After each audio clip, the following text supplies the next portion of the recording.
truth. You ready? Okay, if we'll go ahead and get started. It is 5:15, and that is our meeting time tonight.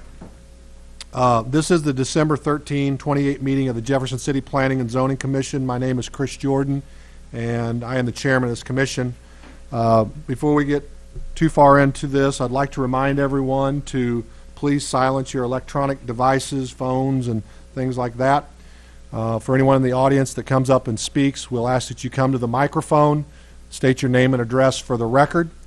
For the commission members, I'd like to try to remind you all to make sure to turn your mics on when you're speaking so that it can be recorded and everyone can hear us. With that, we will introduce ourselves. We will start with our council liaison. Good evening, commission members. Happy holidays to you. Carlos Graham, Ward 4 City Council, and also liaison to this commission. Michelle Mahoney. Mike Lester. Penny Quigg. Eric Barron. Ann Strotman is absent today, so I'm sitting in for her. Chris Yarnell. Dale Vaughn. Hank Vogt. Bunny Tricky Cotton. Shane Wade, City Staff. Ian Zollinger, City Staff. Sonny Sanders, City Staff. Anna Nanoski, City Staff. Thank you. As Eric mentioned, our normal, I guess she's the secretary. Is that her official title for us? Well, anyway, Ann is our secretary to this commission and does a great job. She came up ill today, so Eric is going to be setting in, so bear with us a little bit as we're kind of out of sorts here, but we'll do just fine. We'll move on to the procedural matters. The city code authorizes 9 regular members and 3 alternates. Alternates are designated to vote upon the absent or disqualification of a regular member. A quorum of 5 members or alternates is necessary to conduct business. I do believe we have a quorum tonight. The following regular members are absent is Jack Deacon, Dean Dutoy, and Blake Marcus. We don't have any of our alternates that are absent this evening. Is there any member here tonight that would be disqualifying themselves from any voting item on the agenda? Okay, I see none. So the voting members tonight will be Bunny Tricky Cotton, Michael Lester, Michelle Mahoney, Dale Vaughn, Chris Yarnell, Hank Vaught, and Penny Quigg. Next, we'll have a call for cases. So if someone is here to present these cases, if you just raise your hand so we know you're here. Our first case is case number P18029, 1101 East Capitol Avenue, is a rezoning from M-1 to PUD and a preliminary plan. Is there someone here to represent that? Yes, thank you. Next case is case number P18028, Sardonyx Drive. It is a preliminary and sketch subdivision plat of Pringer Ridge subdivision. Someone here to represent that. Thank you. Do we have any requests for continuance? No. Okay. Is there any reason to reorder the agenda this evening? No. Okay. With that, I will ask you to read the format of hearing and order of testimony, please. Thank you, Mr. Chair. I would like to briefly describe the procedures of the Commission. The proceedings of the meeting are being recorded, so please step forward to the microphone when you're asked to speak, when you speak, and give your name and address for the record. The standard order of each case is as follows. After the introduction of the request by city staff, the applicant or their consultants will provide information on the request. The opening presentation by the applicant shall be limited to 10 minutes unless additional time is granted by the Commission. The applicant shall have 3 additional minutes for closing testimony if requested. We will then ask to hear from supporters of the request. We will then ask to hear from opponents of the request. We will then ask to hear from anyone else who wishes to speak on the request. Testimony shall be limited to 3 minutes each unless additional time is granted by the Commission. City staff will then make their recommendation on the request. In order to reduce the time necessary to hear an application, references to printed material, including staff reports, applicable findings, shall not be read into the record unless directed by the Commission. The Commission will close testimony from the floor. The Commission will then discuss the proposal, then publicly make its determination with reasons. The form of the motion shall be positive, that is, the motion shall be made to accept the request as presented or with modifications, stipulations, or conditions. A final vote will be taken with ayes in favor, nays opposed. The chairman shall announce the results of the vote, specifying the number of votes cast in favor and the number of votes cast against. The following documents are entered as exhibits for all items under consideration at this meeting: the City Code of the City of Jefferson as amended, the Comprehensive Plan and Land Use Map, copies of applications under consideration, a list of property owners to whom notices were sent, the affidavit of publication of the public notice in the newspaper, copies of drawings, plans, and/or renderings under consideration, letters or memoranda from staff reports, minutes of proceedings, correspondence, or other materials submitted by the public or the applicant, rules of procedure for the Jefferson City Planning and Zoning Commission. These items are public record and available for inspection in the Department of Planning and Protective Services or through the Office of the City Clerk. Please be advised that any items that are presented, distributed, or otherwise received pertaining to the case under consideration become the property of the Commission. This includes any photographs, drawings, petitions, and letters. Thank you, Mr. Chair. Thank you, Ian. Next, we will move on to the adoption of the agenda. I will entertain a motion. Move to adopt the agenda as presented. Second. I have a motion and a second. Is there any discussion? All in favor? All opposed? Motion carries. Commission members, we have the minutes from our regular meeting of November 8th of this year. Ann has put those together for us, so once you've had a chance to look through those, I will entertain a motion.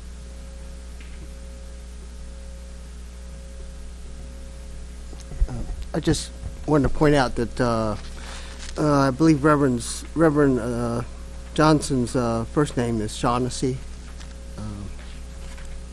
What page are you on, please? It's under item 7. It's this Page 3. 3 at the bottom, toward the bottom. Just Pastor Sean. It says Sean, but it should be Shaughnessy Johnson. Okay. It's just what it's there, except ACY. Okay. We will look into that and get it fixed. Any other items? If not, we'll entertain a motion, and I think the motion should probably address staff looking into that and fixing it for us. I move to approve the minutes that are presented with the change of Pastor Shaughnessy Johnson's name. I'll second that. We have a motion and a second. Is there any discussion? All in favor? All opposed? Motion carries 7-0. Staff has let us know that we do have some communication this evening that came in. I think it was after the packets went out. That's correct. I believe we have letters in support for case number P18029 from Kenny and Natalie Newville, Carla Houchins, Joanna Henry, Audrey Houchins, George Welling, and Diane Gillespie as the director of the Convention and Visitors Bureau. So those have been provided to the Commission this evening.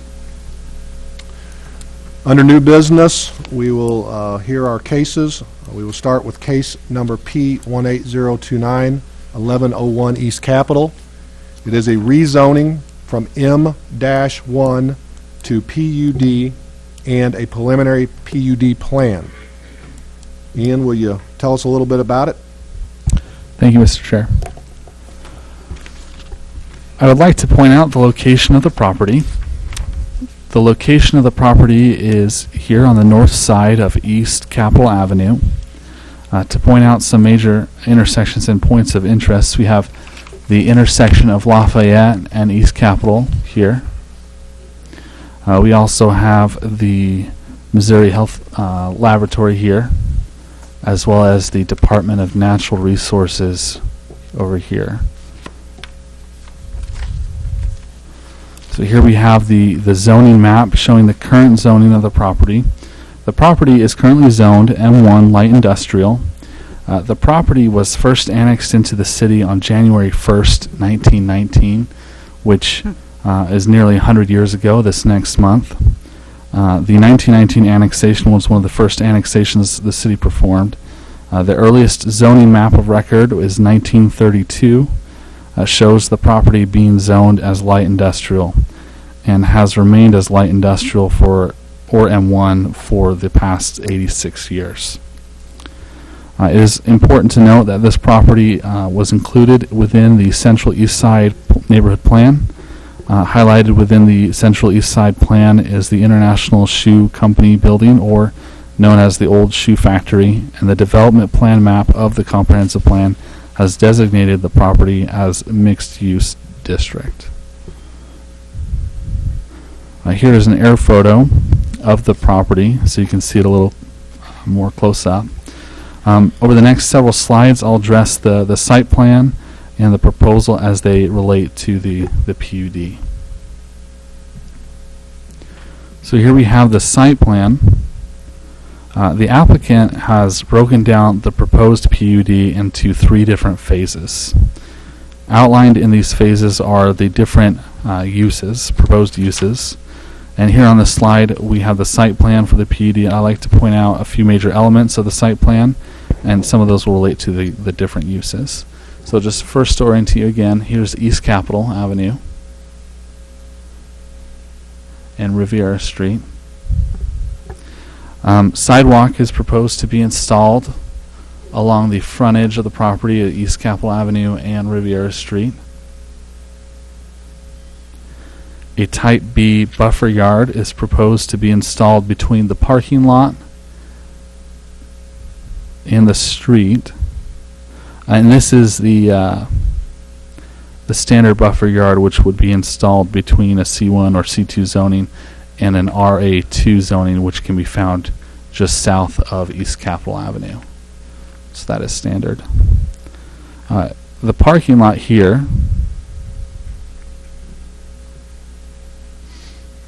the applicant is proposing, normally for the uses proposed, the required parking would be 232 parking stalls, but the applicant is asking for to vary that to 195 stalls, with an overflow parking located here that could accommodate up to 70 additional spaces.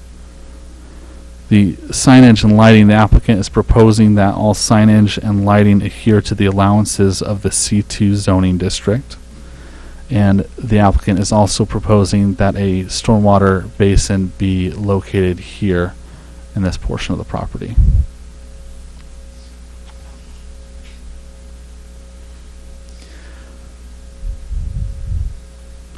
So moving on here to the phasing portion of the plan. The applicant has, like I said before, broken it down into 3 different phases. The first phase, which is purple here, which would include the building, would consist of renovations to the existing building to the 1st, 4th, and 5th floors only. The parking lot, signage, screening, lighting, and landscaping requirements, and street improvements and stormwater basin. So that would all be within the first phase. The second phase, which is blue, a bluish color. I'm colorblind, so I apologize if it's not the right color.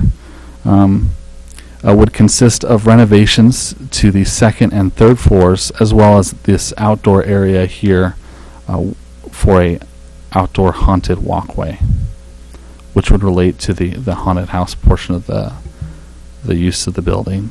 And the third phase, green here, as well as this portion of the parking lot, would consist of outdoor recreational uses, outdoor mini golf. That would include the outdoor mini golf. So I'm now going to go through the floor plans of the building, and this would give you a better idea of the different proposed uses. So for the first floor, for phase 1, the first floor would consist of a restaurant / bar kind of here, with kitchen and associated smokehouse for meat smoking, as well as indoor mini golf here, axe throwing lanes here, and a haunted house. These areas. Along with the first phase, the fourth and fifth floors, they would consist of 16. The fourth floor would consist of 16 1 to 2 bedroom apartment studios, and the fifth floor would have 8 penthouse style apartments for a total of 24 units. Now, phase 2 would include the second and third floors. The second floor would consist of escape rooms and laser tag. Here, and the third floor would consist of office space and rentable event space. I have included as well just some photos from the assessor's office, the assessor photos, and just a street view so you can see the outside of the building. The applicant and their consultant are here, and they're able to they'll present to you and answer any questions, and I would be happy to answer any questions as well. Thank you. I appreciate the background on that, of what they've proposed this evening. Do any of the commission members have anything for Ian? And I guess before I should do that, Shane, will you have anything to present on this? I will, Mr. Chairman. In regard to background on our end for existing infrastructure, it all fairly much exists in the area. The stormwater system drains through the western portion of the property. Sewer main is both out in Capitol Avenue and also along the western part of the property. Most of the utilities, of course, exist in the area to serve the property, and sidewalk does exist along the south side of Capitol Avenue on the western portion of the area along up toward the prison area, and then access currently is from Capitol and Riviera. Okay. Anything else? All right. Thank you. Again, I'll ask, do any commission members have any questions for city staff? I do. I had a couple.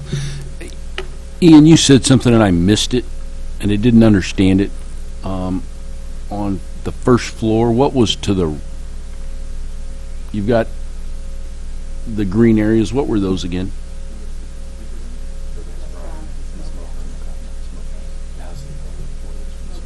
Okay. That's what I didn't... I missed that. And you said they were... the requirement would be for how many parking stalls?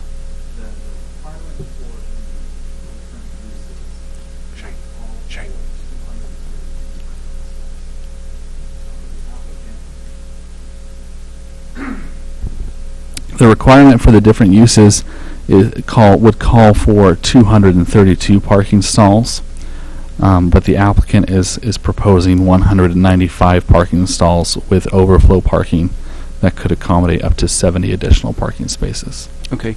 And what is the surface of the overflow parking? Gravel. Thank you.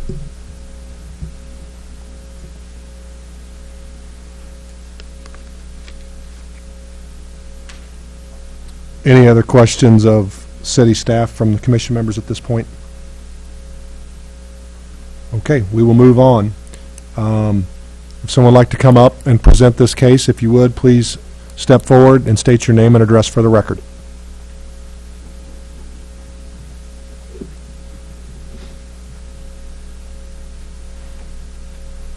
I'm assuming the mic's on already. Should be, yes, sir. Good afternoon. I'm Raymond Lataki.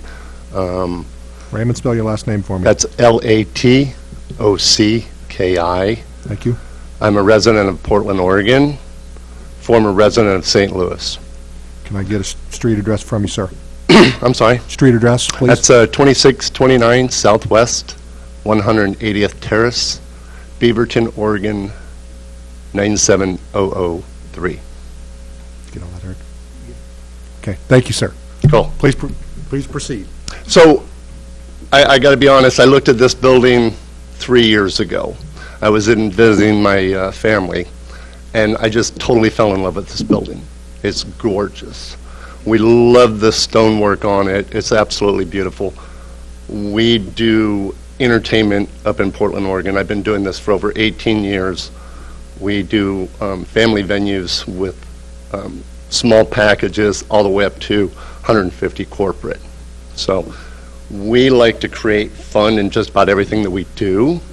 When we saw this building, it had so much space for us to use. We love barbecue, so that's where the smokehouse comes in at. We like to do things that are different, that bring people in to have fun. Axe throwing is a new concept. It's like darts, but you're throwing axes. We built one up in our Portland, Oregon, and it is so much fun. It's absolutely crazy. Blacklight Indoor Miniature Golf Course, I've been a fan since I was a kid. So we love doing these things that bring people into this town. We want to energize the community to, we have something in Jefferson City that's going to bring not only local residents, but people from outside to Jefferson City. We have places for people to stay. We want to do an outdoor miniature golf course, escape room games, corporate events, private parties. We want to be that venue for everybody in Jefferson City to come and have fun at. Did anybody have any particular questions on this project? Yes, sir. I have just a few. What would the hours of operation be on the businesses? Our normal hour of operation is usually people aren't getting out of bed until afternoon. So that's when we usually open, is noon. And during the weekday, we usually close down around 9 o'clock. On the weekend, 11 o'clock. Okay. And what do you think the price range of the apartments and office space would be? Have you gotten that far yet? That I would have to refer to part of my other team. I do the entertainment side. So the pricing on that, I'll bring up my realtor that can help us on that information. Kevin? I know he didn't want me to call him up, but. Sorry, Kevin. No, that's perfectly fine. Information is good. Kevin Thanen, 1233 Ashbury Way, Jefferson City, Missouri.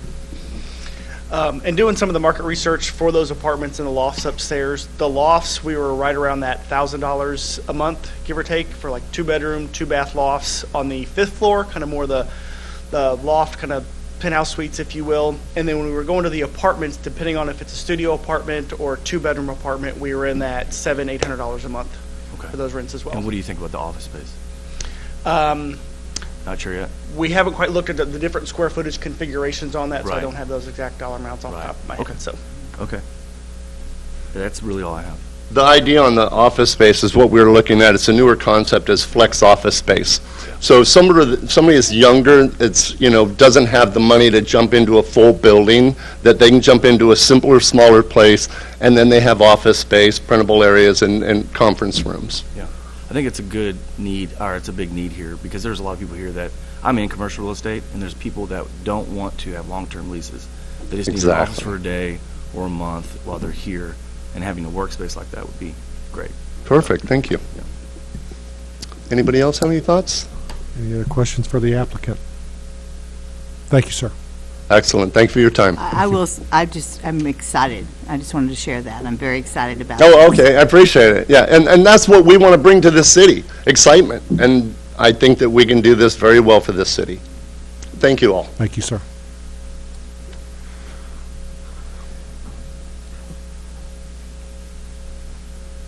Okay. Next is, it is a public hearing, so I'll just set out that what we do is we do a 3-step process here. We ask anyone who wants to come up and speak in favor. We ask, though, next, people who are against it. And then finally, we ask for anyone that would like to speak. So first, we will start with, is there anyone else in the audience or present this evening that would like to come up and speak in favor of this request? Please come up and state your name and address for the record.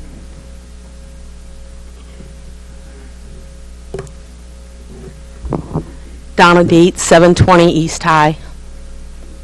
And I am here as both a resident and a business owner on the east side. It's something exciting for us. we've been talking about it at East Side Business Association for the past 2 months, ever since we kind of got wind of the whole thing, and it is something that can be very worthwhile. Hopefully, it'll help us with the MSP development and other things on the east side that can really take off for us. So I'm here to support it as in the full package. Thank you. Don't run off on me. Let me see if anybody wants to ask you any questions. Okay, you can run off on me. Thank you. Is there anyone else in the audience who would like to come forward in favor of this request? Please come forward and state your name and address. I'll let you do next. Jane Beadham, 504 Jackson. I just wanted to speak in favor of this project. I think it's very exciting, having the upscale apartments, plus the entertainment options, I believe, will benefit redevelopment of MSP and Capitol Avenue and give a big shot in the arm to the east side. So I'm very, very excited about it. All right, thank you for your testimony. Any questions? Thank you. Okay. Anyone else in the audience who'd like to come up?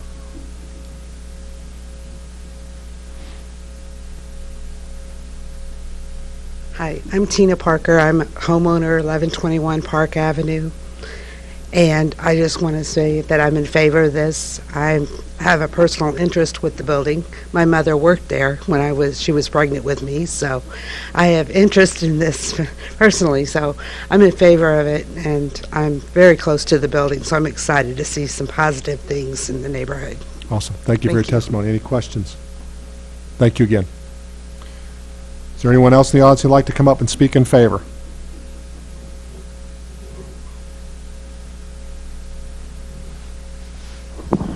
My name is Nathan Hayes. My address is 742 J. Orr Drive. That's not J Drive if there's any pizza delivery guys in the...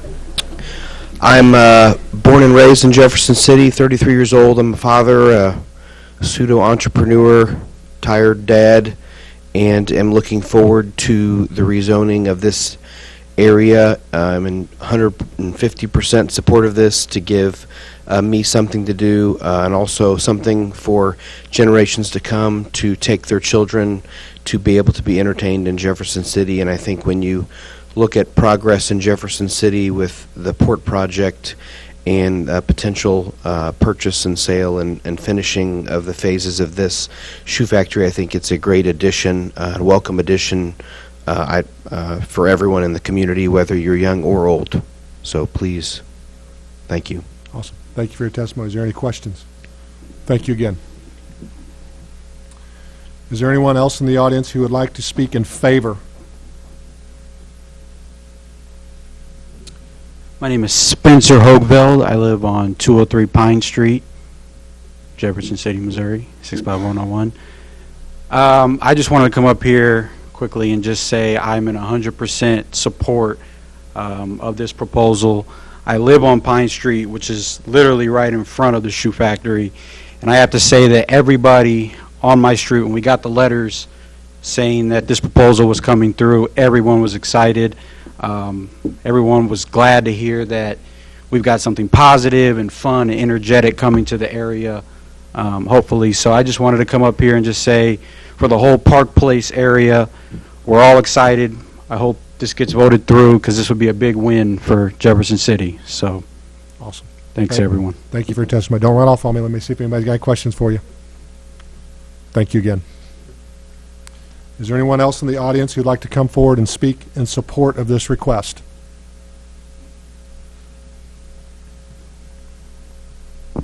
Paul Sampson, Central Missouri Professional Services, 2500 East McCarty Street, and I'm sure you all are happy that I'm not the first one up here talking for once.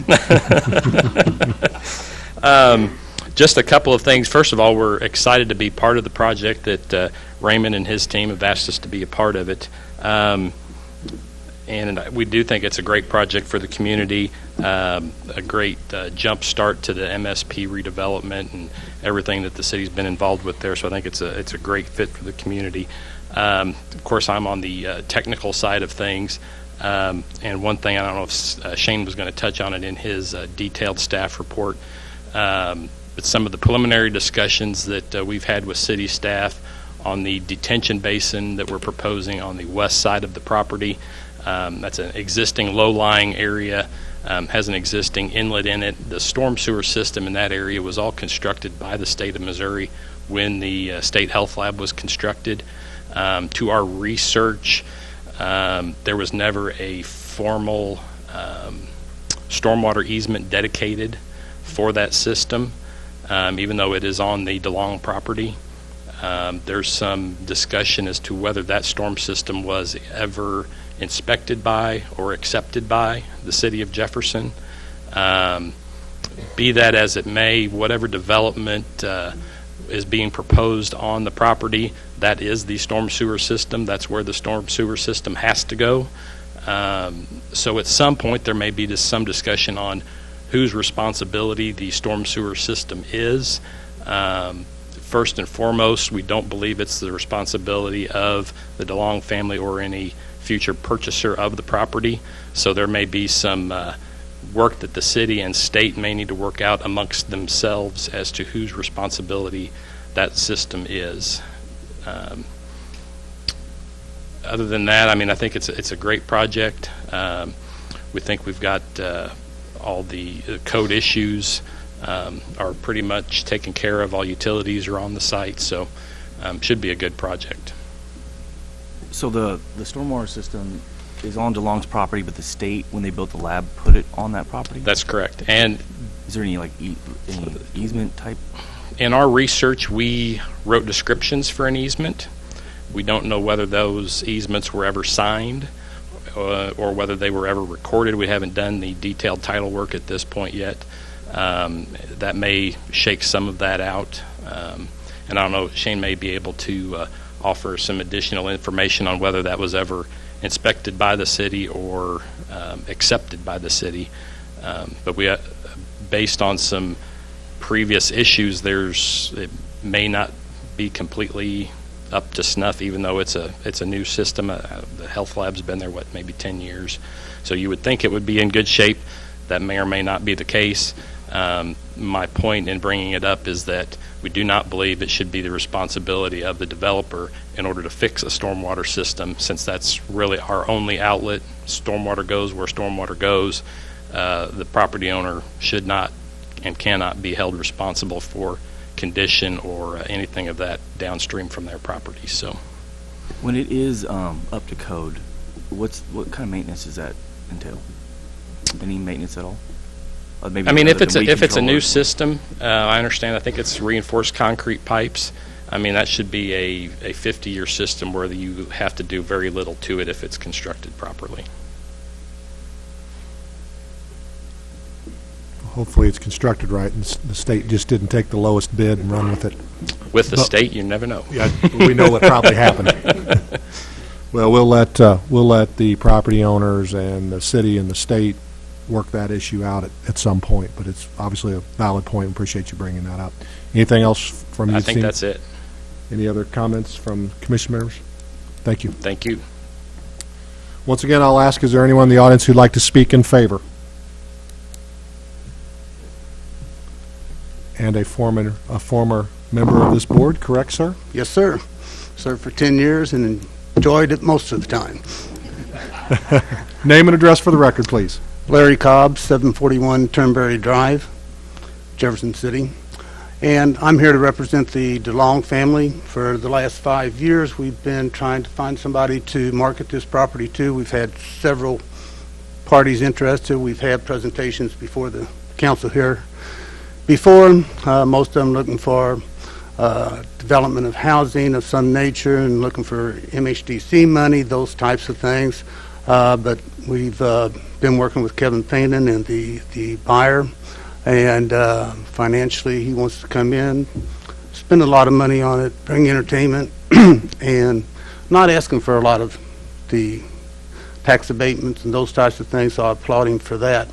So we're very excited about it. We think it's a great fit. The family is excited about it, to see it get redeveloped. So we're here to speak in favor of it. Thank you. Any questions? Thank you, sir. Thank you. Once again, is there anyone in the audience who'd like to speak in favor?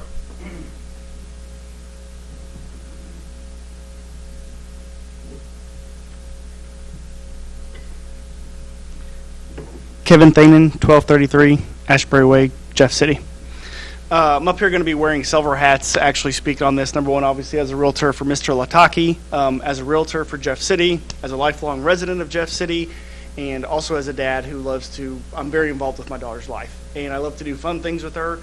And 9 times out of 10, we're getting in the car and we're driving 30 minutes an hour away. We're going to the lake, we're going to Columbia, we're going to St. Louis to just go try to find something fun to do. Because unfortunately, there's not a lot of family fun activities to do here with the 4-year-old. So I am super excited about this. I've been very fortunate enough to work with Mr. Mataki. We drove around Jeff City. We looked at several areas of where we could try to put this. And, you know, as Raymond called it, this is eye candy. It's a perfect place for this project. It's a perfect opportunity with everything that's going on over there with the prison redevelopment area. And so I am super excited to be a part of this. I have seen the level of entertainment that he provides with the stuff that does up in Portland, Oregon, and it is on a level of scale that nothing in Central Missouri offers, whether it be on the bar and wine pub that he has, whether it be the haunted houses that he does, the mini golf. It's not like the mini golf that you're going to see on like the Lake Ozark Strip or like Branson. This is on a completely different level. Same thing with his escape rooms.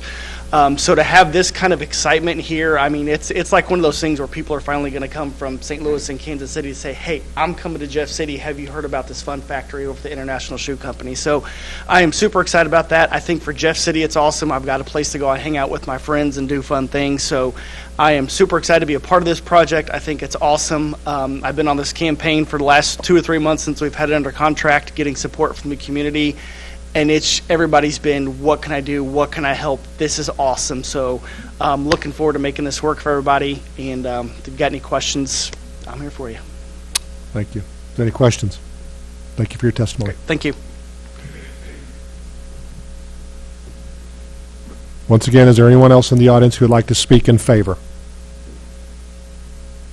Okay, we will move on. Is there anyone in the audience who would like to speak in opposition? You're opposed to this request, please come forward. Seeing none. Is there anyone in the audience who would like to speak on this request? Please come forward.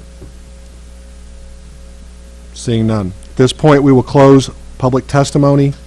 Ian, I believe you have a staff report. Shane, you will have one as well? Okay. Ian, please. Thank you, Mr. Chair. The request is in 2 parts. First is the rezoning, and the second is the approval of the preliminary PUD plan. So I will start with the rezoning. Staff recommends approval of the proposed rezoning. The property has been designated by the Central East Side Plan as an area intended for mixed uses. A PUD zoning would allow the property to be developed in a way that could accommodate those mixed uses. The preliminary PUD plan, staff recommends approval of the preliminary PUD plan with the following conditions. Signage, staff recommends signage adhere to the allowances of the C2 zoning district and, C1 zoning district, and in addition that the building mounted signs shall not exceed a height of 20 feet.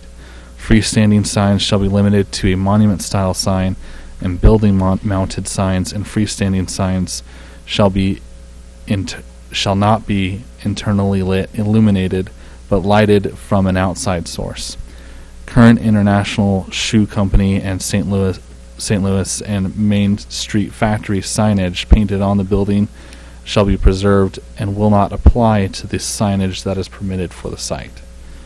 Stormwater, staff recommends the site meet the requirements for the City of Jefferson stormwater and quality and detention.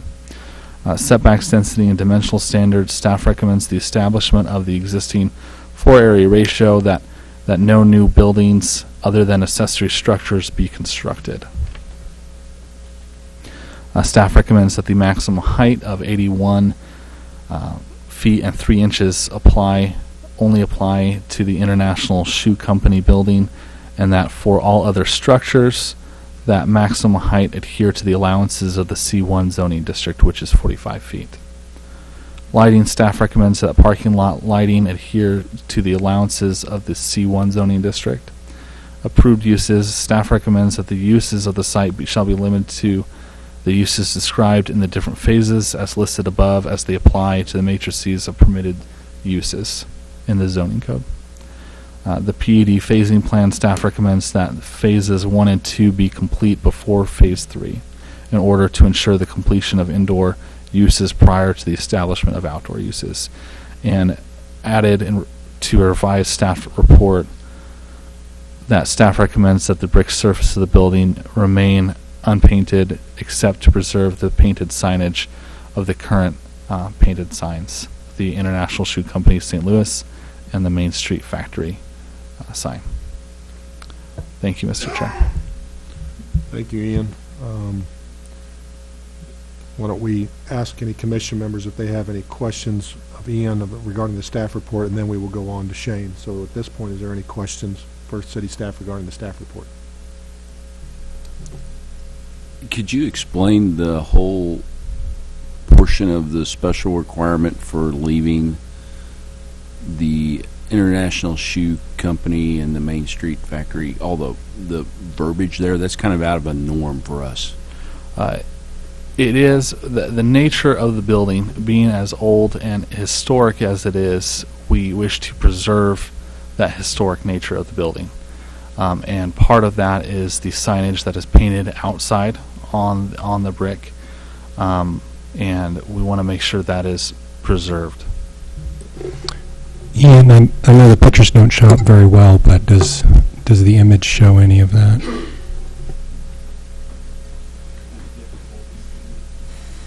It is difficult to see, but the signage that already exists on the building is here and here. Do we have the authority to do that? Yes.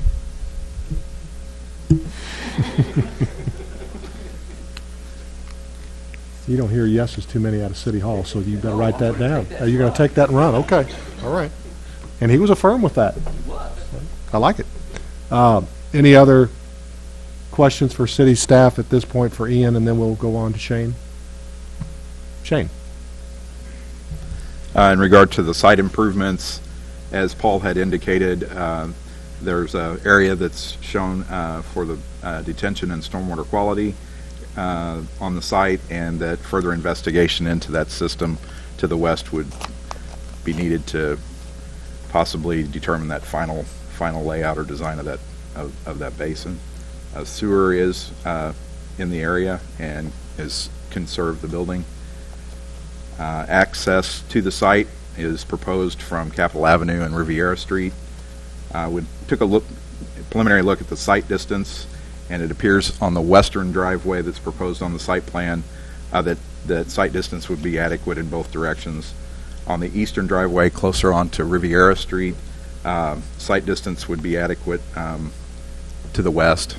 To the east, there's quite a bit of vegetation along the roadway going further east further to the north and east area, so there may have to be some of that vegetation removed over along the roadway there or trimmed back in order to provide some adequate site distance back up the hill toward the east. We'd want to see that quantified on a final plan in terms of what the needs there for the site distance would be. There is on-street parking that appears to be allowed on both Capitol and Riviera. Based upon the Planning Division staff report for trip generation information, I don't believe that a traffic study would appear to be required for this proposal at this time. Capitol Avenue and Riviera Street are both approximately 33 feet back to back. Sidewalk is proposed along the frontage of the property. Most facilities exist in the vicinity in regard to utilities. The needs for the new use may have to adjust those services to those utilities, and that fire hydrants and streetlights are both along the roadway. They're on the other side of the roadway, but they're both along Riviera and Capitol Avenue, and the engineering division would support approval of this request. So, thank you, Shane. Is there any questions from the commission members from Shane and his staff report? Yes, sir. I'm full of them tonight. And I don't know, I'm going to start with Shane, but I'm not sure where it falls. Are you guys comfortable with a 16% reduction in your parking requirement and using a gravel lot for an overflow when we've got a requirement, if I understand, about having paved parking lots? Yes. Because of the nature of the different uses, the variety, the different uses. The peak hour, like we have the peak hour time, the trips, the parking won't be at a point where everyone will be there at once. The people will be coming and going, and we believe that the requested amount of parking spaces is sufficient for the different uses. As long as you guys think you can defend it, that's my only concern. Will there be dedicated parking for the residential units? In the application, it did not specify that, but that would be up to the applicant.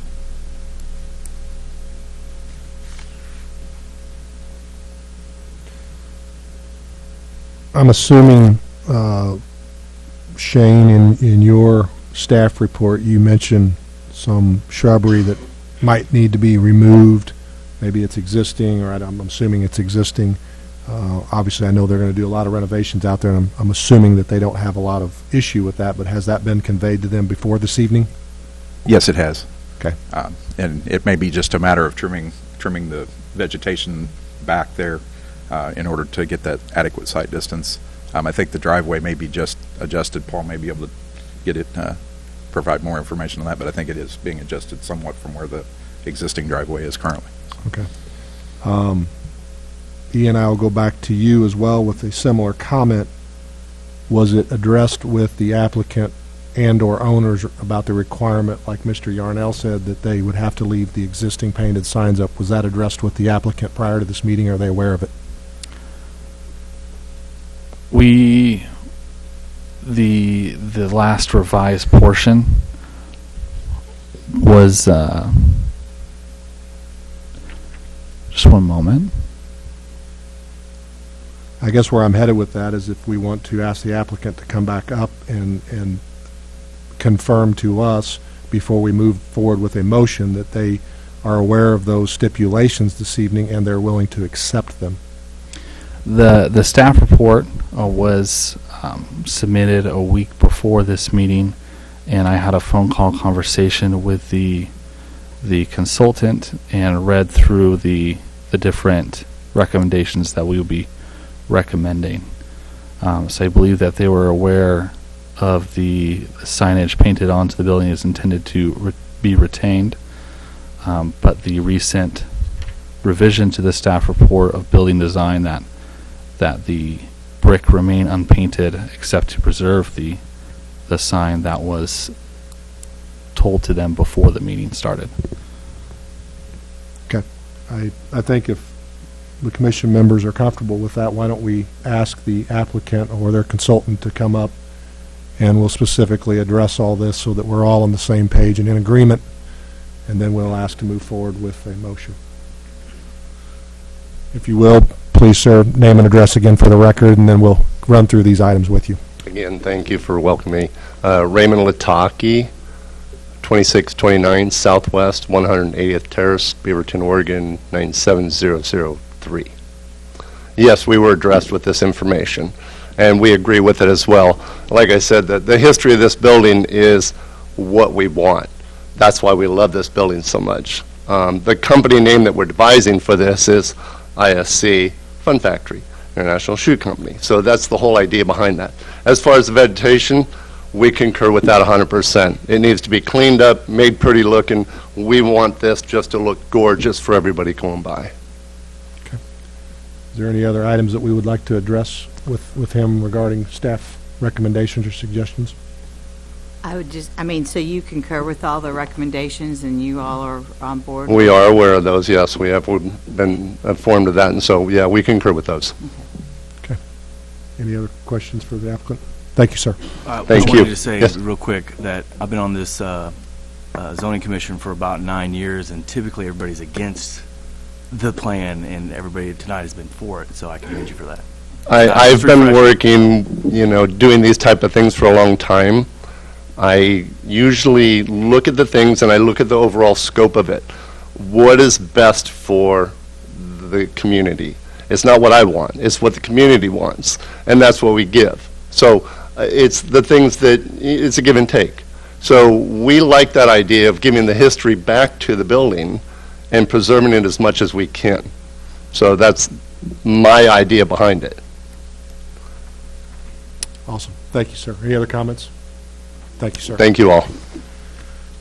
Okay. With that being said, I think we will move forward with a motion. I believe their staff report, Ian, you said there were, you want the in two parts? They're right here. Yes. Okay. So I will entertain a motion. I move to approve the request to rezone the property from M1 to PUD. We have a motion and a second. Is there any discussion? All in favor, say aye. Aye. All opposed? The motion carries 7-0. Is that right? Is that our number today? Yes. Motion carries 7-0. If someone would like to make a motion for the second item? I move to approve of the preliminary PUD plan with the conditions listed in staff's recommendation. I have a motion and a second. Is there any discussion? All in favor? All opposed? Motion carries again 7-0. Ian, this will be forwarded to the city council, correct? Yes, that's correct. Okay. When, where, and what time, please? This will be January 22nd, which I believe is a Tuesday. January 22nd? Yeah, it's a Tuesday at 6 p.m. here in these chambers. Okay. Once again, that will be a public hearing, correct? Yes. Okay. So if anyone would like to come speak on that again, it will be another public hearing. Hopefully we have good support as we did tonight. So it will be forwarded onto that. So thank you all for coming this evening. We'll take a quick breath of air here real quick and let the chambers clear out, and then we will start our next case.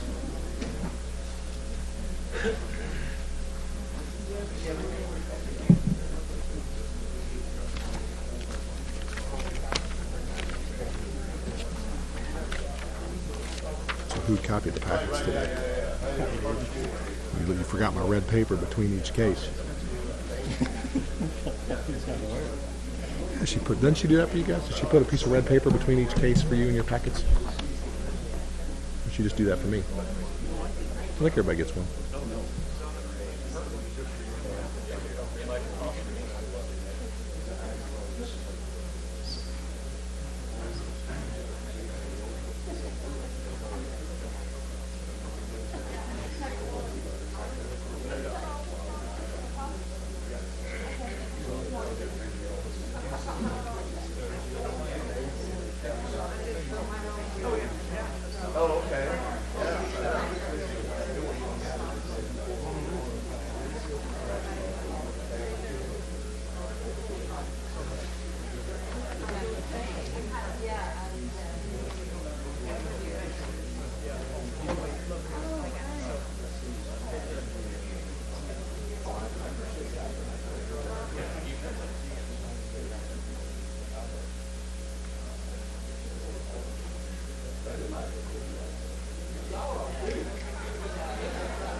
No, I agree. I agree. No, it's all great stuff. Does Ian typically fill out the motion again, rewriting everything that's stated right there? I don't know. I mean, she needs to add it in. I'll sign them, and if she wants me to re-sign it because she's changed it, that's fine. Give us just a minute. We're waiting on one of our commission members to come back.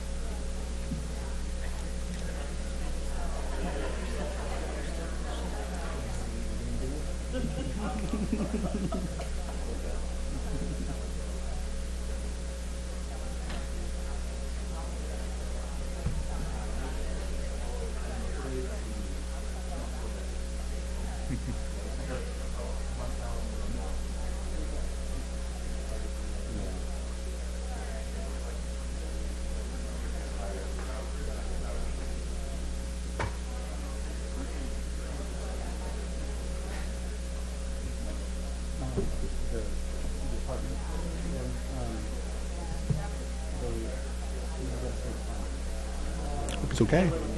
I hope he's okay. Michael, stepped out. There he is. Can't. It's a public hearing. Maybe I'm going to go ask him to quiet down a little bit.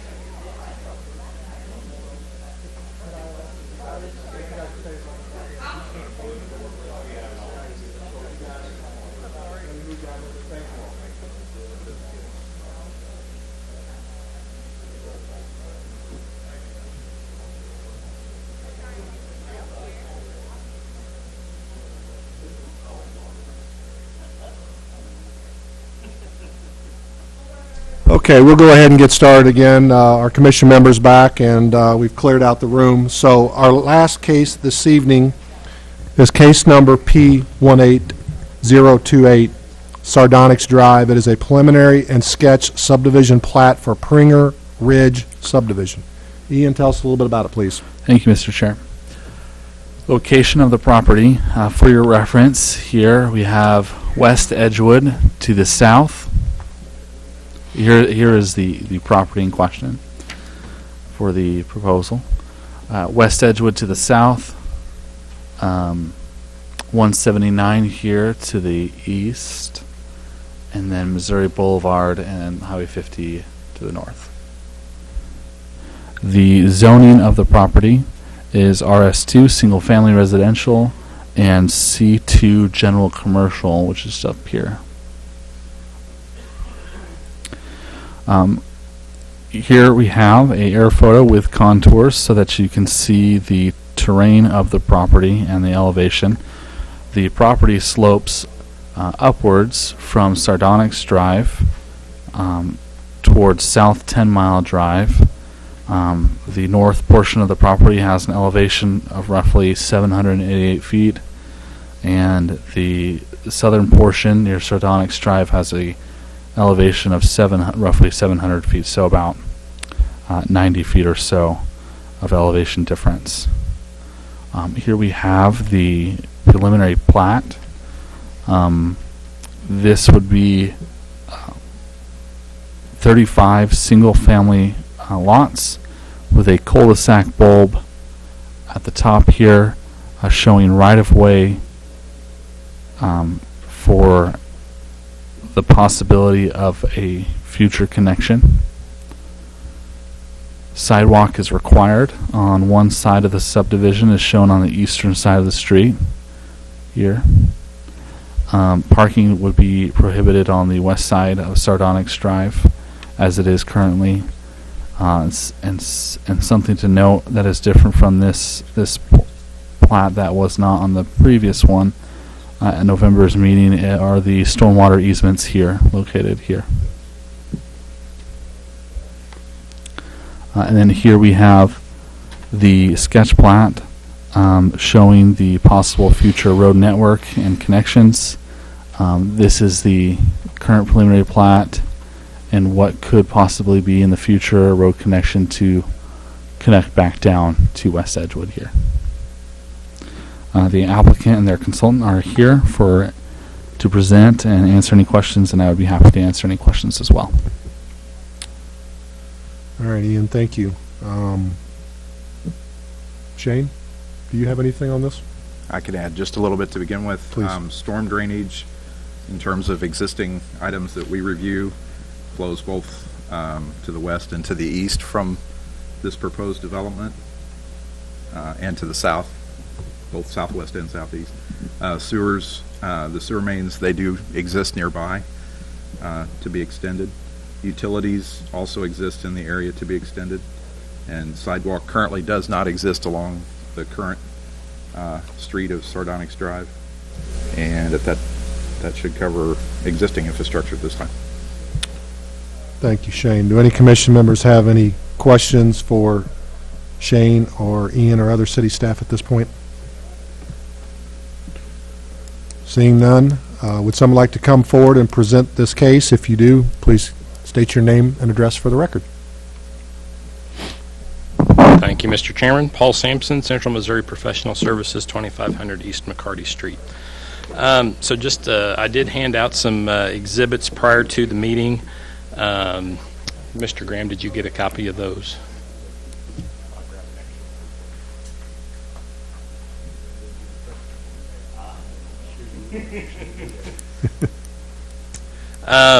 So Mr. Shepers, Mr. Joe Shepers, who's in the gallery here, currently owns about 70 acres of property in the vicinity. And he has an agreement with Mr. Pringer for him to purchase approximately 24 acres to extend the subdivision from Sardonyx Drive. Basically runs right along a ridge up to a private drive, Weather Hill Road, which comes in off of South 10 Mile Drive near McDonald's and New Way and that area. So we have the single-family residential homes. Like I said, the property runs right down a ridge. The second sheet that is in your packet is what we're calling the sketch plat, and really the intent of that is to show that in the future the plan would be for Sardonyx Drive to not connect to South 10 Mile Drive, but to circle back around to the south and ultimately tie back in with the West Edgewood property, the eastern edge of the Diamond subdivision, Diamond Ridge, in that area. That is a intentional design to not make that connection to South 10 Mile Drive. That existing stop-controlled intersection tends to be a mess at times and is very close to the existing signalized intersection with the Missouri Boulevard, 179 highway ramps. We don't believe that providing an additional connection for the Diamond subdivision to South 10 Mile Drive into that congested area from a planning traffic perspective is the best decision. So we're again, the sketch plat is really just to show the intent of Sardonyx Drive, making a circle back around to tie into Diamond Ridge, West Edgewood Drive area. Mr. Shepers lives on the east side of the property, has no intent at this point to proceed any further with the development. But again, this was just the intent, and we're showing some lots on there. And if and when development of the rest of his property ever occurs, it will very likely look different than that. But again, the intent is strictly just to show the continuation of the roadway network. From a planning perspective, part of the property that Mr. Pringer is purchasing would be the northernmost property. Let's see if I can, there we go. Right in here is currently zoned C2. The intent is to leave that C2 for the time being. The properties along South 10 Mile Drive are also currently zoned C2. So the intent is to leave that C2 for now as the higher, more intense usage. Should any of these existing properties need additional land to expand to the south, that way anybody who buys property in this subdivision knows that that property is C2, is forewarned, and should know that that potential there exists.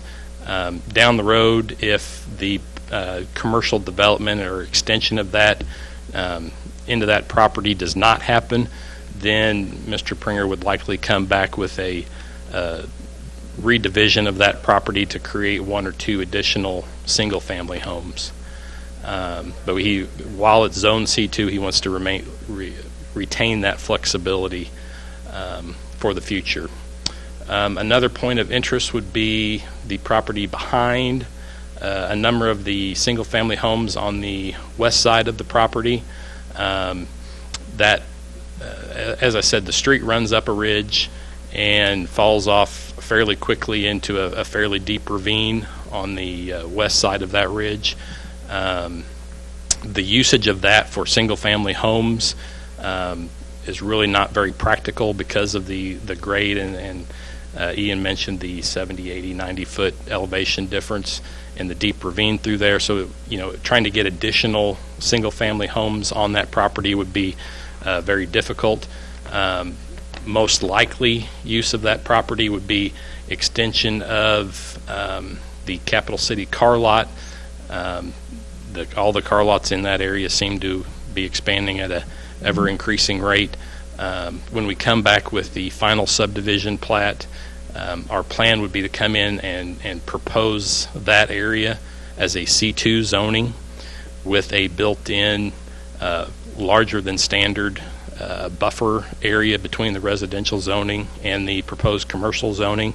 Should any of those commercial uses again need to want to expand in that area.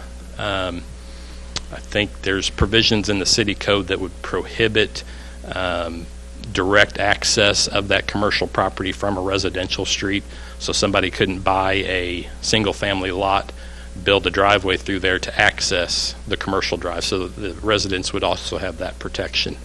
Outside of that opportunity or possibility, you'd really be looking at coupling that with property farther to the west as to what the possible usage of that property could be.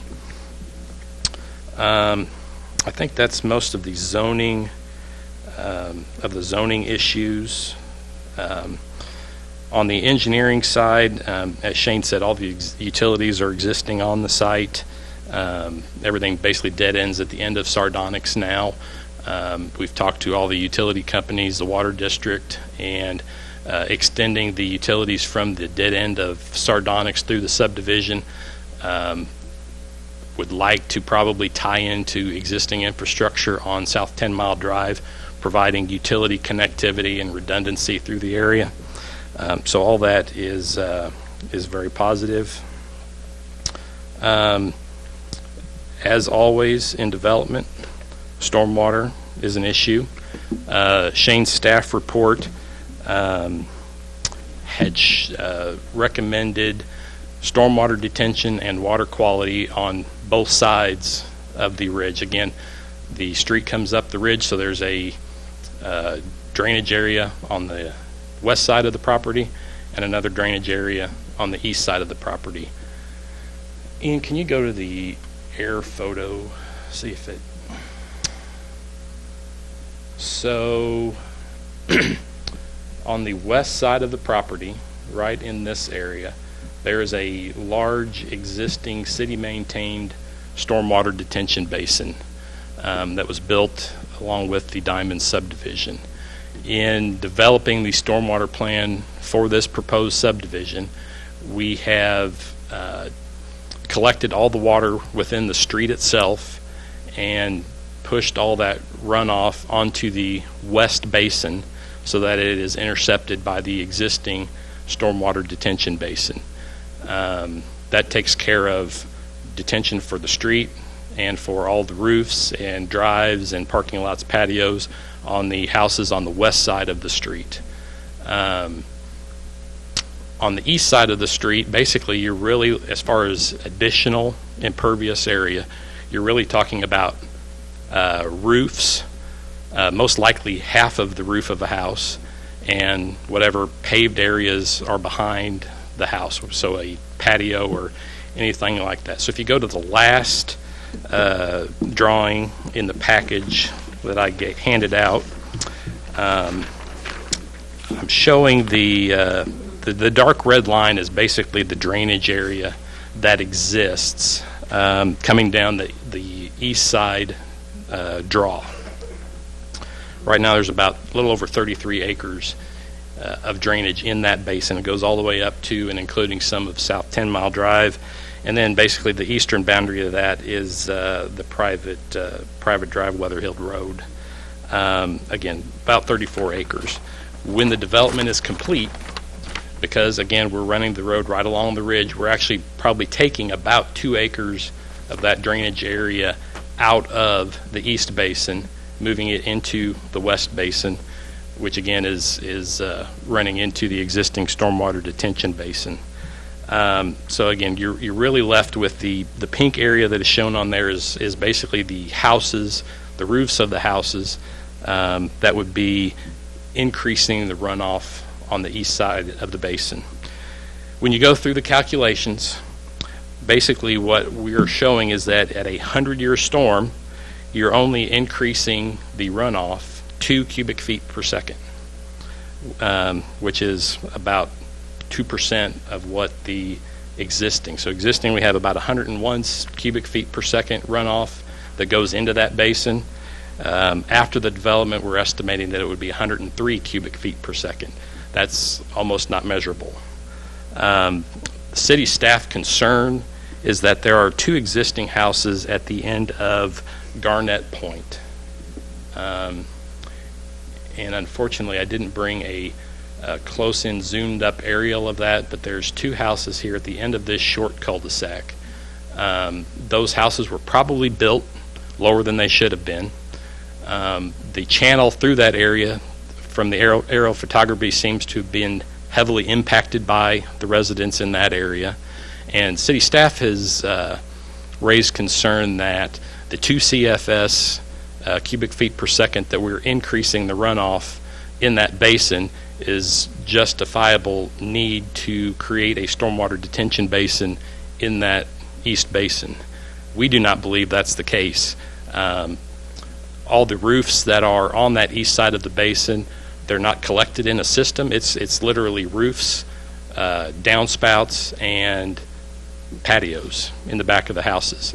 Once that water is collected in gutters, it goes on the ground to be naturally seeped into the ground, which continues to go down the hill to a natural stream where it continues to be soaked into the ground. And by the time you get down to the houses on Garnett Point, we really believe that there's little to no measurable impact. We understand that stormwater is a very hot-button issue right now. Everybody has lots of concerns about it. But at this point, we really feel like this is overreach, over concern by city staff.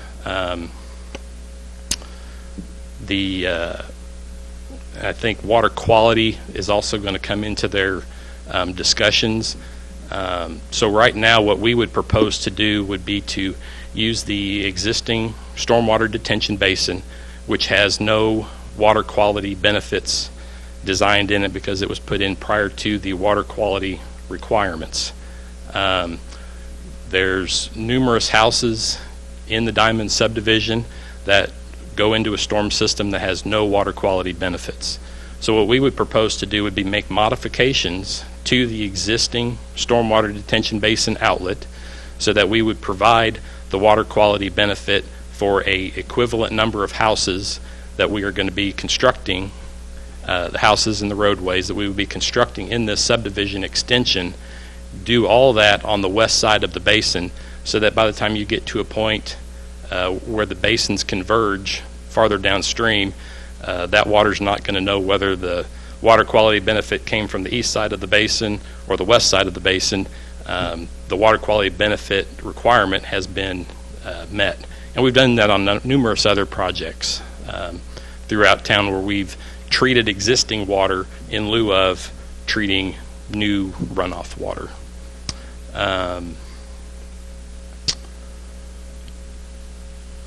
So that's the main points that, and I'll say this too, one of the difficulties in providing stormwater detention on this first phase of the project is that where the basin draw comes through the wooded area is outside of the area that Mr. Pringer is currently under contract to purchase. So he would need to put that on Mr. Shepard's property, which creates some difficulties there. So we would need to get, work with Mr. Shepard's in order to put some sort of a system in that basin in order to meet that stormwater detention requirement that the city is asking for. Like I said, we don't believe that it's warranted or necessary, and ask for consideration in that. I think with that, I would be happy to answer any questions. That's the main concern that we had in the city staff review. Everything else seemed to be fairly straightforward and ordinary, and we didn't really have any issues with that. Okay. Questions? So this blue area is what the city would like to see? Yeah, that's an existing pond that was in place. The dam has been breached on it, so it no longer holds water. But that's the area that the city has identified as a location that the stormwater detention could happen in. But you would like to make it to where it was over here, is that right? There's an existing basin existing city-maintained basin on the east side already. So we would be using an existing facility that the city already maintains. Okay. And I guess the other question I had was the two properties that were at question would be what on Garnett would be like lot 109 and 110. Let's see. Or is it 108, 109? Well, my eyes aren't very good, but yes, that's right. Okay, so 109 and 110. 109, 110, that's correct. And like I said, I haven't been out to take any really good pictures of it, but based on aerial photography on the GIS system, I mean, you can clearly see that they've channelized and probably put some culverts across the creek, and seems to be, from a hydraulic standpoint, seems to be fairly highly impacted in reducing the water carrying capabilities of that ditch. So, I know you just went through all that, and so I apologize for you're stupid. Oh, excuse me. But is this can the one that you would like to use, is that capable of handling? Yeah. So right. So basically, we would look at the existing stormwater detention basin and modify the existing outlet structure to achieve the water quality benefit first of all, and basically in order to achieve the water quality benefit that the city requires, we basically put in a smaller outlet structure. So right now I think it's maybe a 24-inch pipe is what allows the water to go through kind of as the first stage. As the water gets higher, that restriction of the 24-inch pipe holds the water back. There's a 100-year storm, there's a concrete spillway basically that whenever the big rains come allows the water to discharge at that 100-year storm level.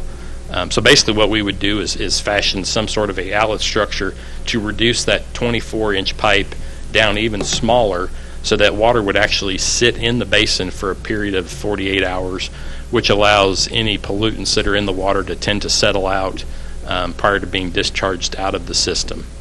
So just by introducing the water quality benefit, you automatically get a increase in the detention and reduction in those small flows of what that 100-year storm is.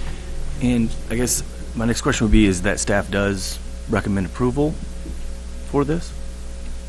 Actually, Mr. Chair, if I could add a little bit more information, certainly even while the applicant's representative is at the stand. Let's let all the commission members ask their questions to the applicant, and then we'll have city rebuttal.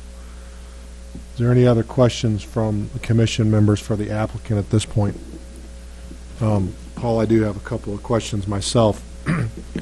You stated you haven't been out to these two lots or this area that they're discussing, but are you aware of any existing issues with those two lots due to the amount of water coming through there, whether it's basements flooding or property eroding or anything like that? Have you been made aware of that? City staff has not mentioned that there have been any previous issues. I think they're just afraid. Okay. From what you do know then, and maybe this is more of a question back to city staff, we'll get to that then, in your opinion, from what you know now, I think you stated that there were some culverts or something maybe put in to either level the yards or whatever. Is your knowledge that was done by maybe somebody getting a little bit of an engineering done, or was that just some homeowner throwing some pipes in the ground, putting some dirt over it and saying, I want to make my yard better? Without going out and looking at it, I would hate to venture to guess. The only thing I would say is that our office hasn't done anything as far as engineering on that. My gut feeling would be that it probably wasn't, but I wouldn't say that definitively without going out and taking a look at it. Maybe it's a personal or question for your business, but did you guys do the engineering on the original subdivision? We did the design of the original subdivision, yes. And, we see these issues a lot, and I know the city deals with this a lot, complaints from homeowners, and, a lot of that is the responsibility of the builders. Somebody wants to put they sell a lot. The guy who buys the lot wants to have a walkout basement, and maybe it's a lot that really shouldn't have a walkout basement, but they do it anyway to sell the lot. And then the first thing, when the water gets high, everybody sees this cute little babbling brook in the backyard, not realizing that there's 33 acres that comes into it, and whenever you get a 6-inch rain, it becomes a raging torrent, and then you get water in the basement. All that being said, the complaints do come to the city, but at some point, and this is kind of a big picture comment for me, it seems like we're getting to the point where we're hindering development to help reduce city staff's or complaints that come to the city due to actions of downstream landowners, which basically is shifting the responsibility to the people that are doing development. And obviously, my last comment would be obviously, if this is approved with the ideas that you have, if following development and these folks start getting issues, we all know where ultimately it's going to lie. People are going to come back to you and to Mr. Pringer and say, I didn't get flooded in 2018, and in 2019, right, I'm getting water. And I know you understand that, but just kind of wrap myself around the whole concept. And I understand that, and I feel comfortable in my license and what I'm doing. And I've also told Mr. Pringer that in situations like that, perception becomes reality, whether there's any truth to it or not. So if we get a 10-inch rain after his development's done in 15 minutes and those houses get water in the basement, it's not going to matter. They're going to think it's his fault. And we've talked about that. But like I said, to me, I think the calculations behind it and the engineering part of it would fairly easily be able to refute that. Okay. Any other questions for the applicant at this point? Thank you. Thank you. Let's get the applicant to finish.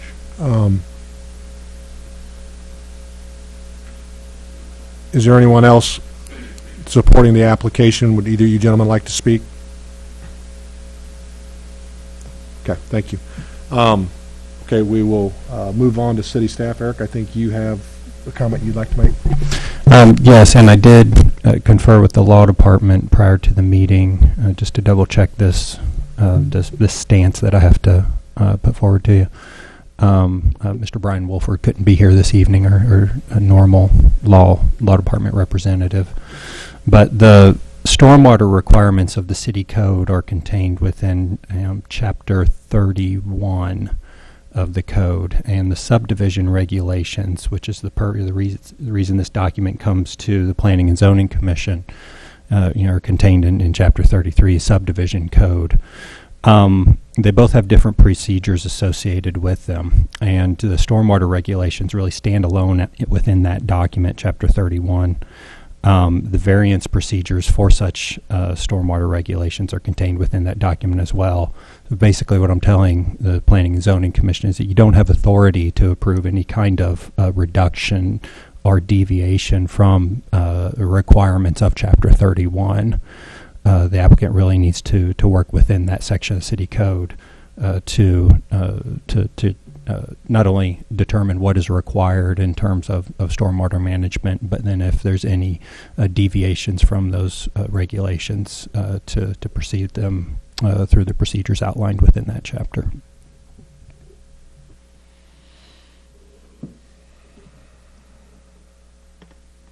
So then once again, if we don't have the authority to potentially accept what the applicants are proposing, I guess my next question would be is, if we approve this plat tonight and then they have to go through another procedural matter regarding this stormwater. If that variance, if we're going to call it that, is not approved, would that affect the development of this subdivision? Or are we approving a subdivision that could not be completed as designed? No, I don't think so. And, of course, Mr. Wade might be able to shed more on this, but there are certain recommendations within the staff report, particularly the engineering report, that specifically address these items. Basically, technically to remove a few notes from the preliminary plat and to ensure that compliance with Chapter 31 is going to be done. And so if the preliminary plat were approved by this body, subject to normal staff staff conditions, and of course the condition is just saying that they have to comply with a different chapter of the city code. It's not even necessary for the Planning and Zoning Commission to say such a thing, because they automatically have to comply with Chapter 31, and the Commission has no authority to waiver from it. But regardless, the Commission could approve the plat, preferably subject to those staff conditions, recommendations, and then they will still have to come back in front of the Planning and Zoning Commission with the final plat. The final plat includes utility infrastructure plans, which would include stormwater management. And so they would, when they come back to the Planning and Zoning Commission with their final plat, they would have to have these things in order. And if hopefully, if there's any disagreements on how to accommodate the stormwater, can be worked out between those two dates.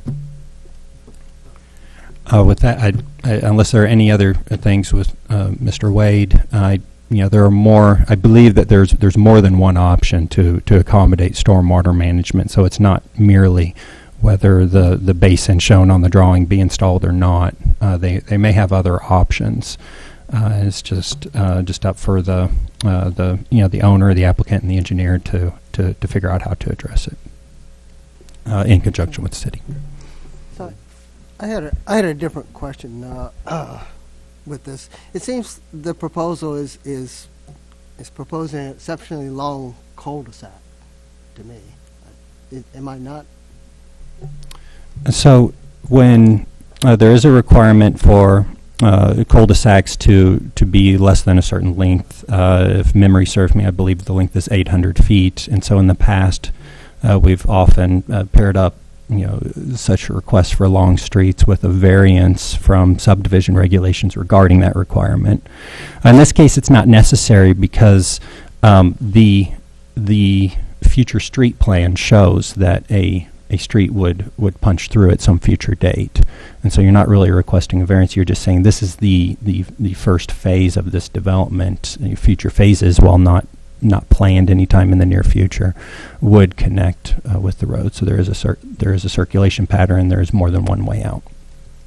Okay, and there doesn't have to be any time frame for that completion?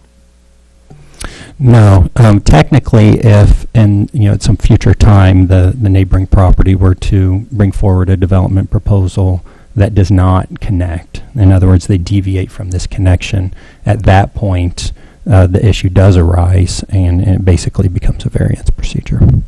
So, because the plan, as being reviewed by this body right now, shows a connection. Yeah, it seems to be a way around the requirement, but. Okay, any other questions from city staff? Procedurally, applicants wants to speak. We're still in that phase. I think it's okay. Okay, if you'd like to come back up, I see you've got a comment. Do the normal name and address, please. Paul Sampson, 2500 East McCarty Street.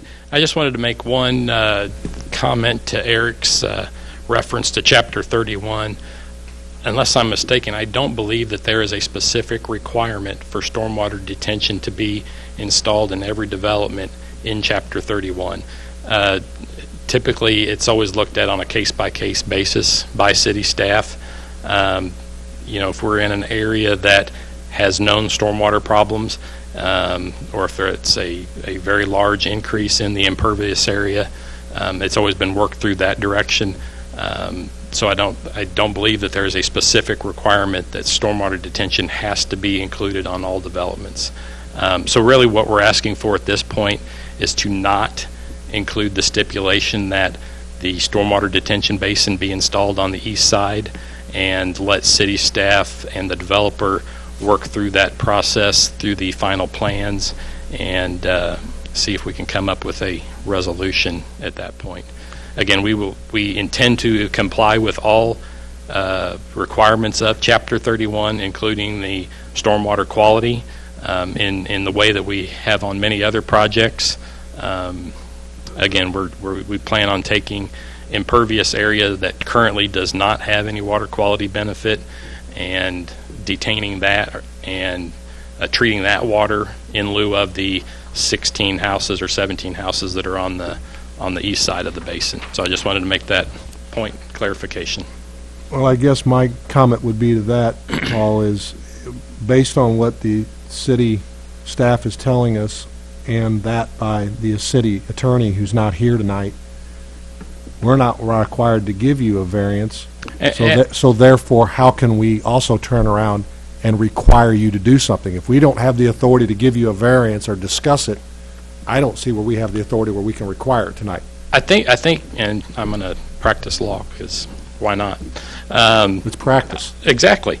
So I think the planning and zoning does have the authority to make the approval subject to certain items, and I would just ask that the commission not include the requirement of that east basin in the recommendation and approval is really what we're asking for at this point.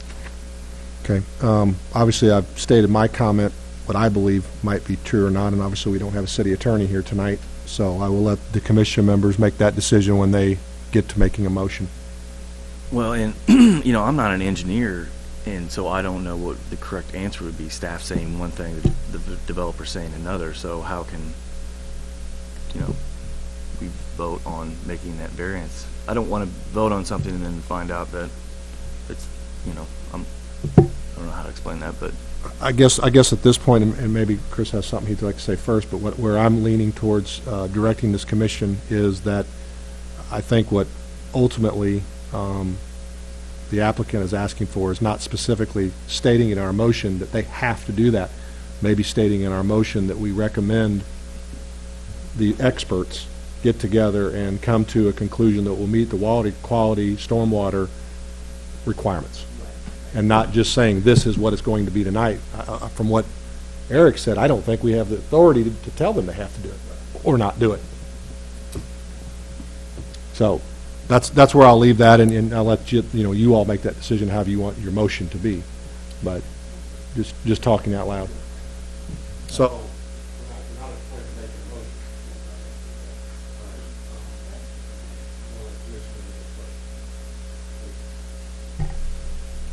And I have a question, and it actually, and you can tell me I can't do this, but it directs back to the applicant. I think we brought him up here. That's if you're okay with that. Yeah, we asked for those legal counsel, so I'm gonna drag him back up here. Come on, Paul. I love coming up here. Yeah. I'm glad it's you.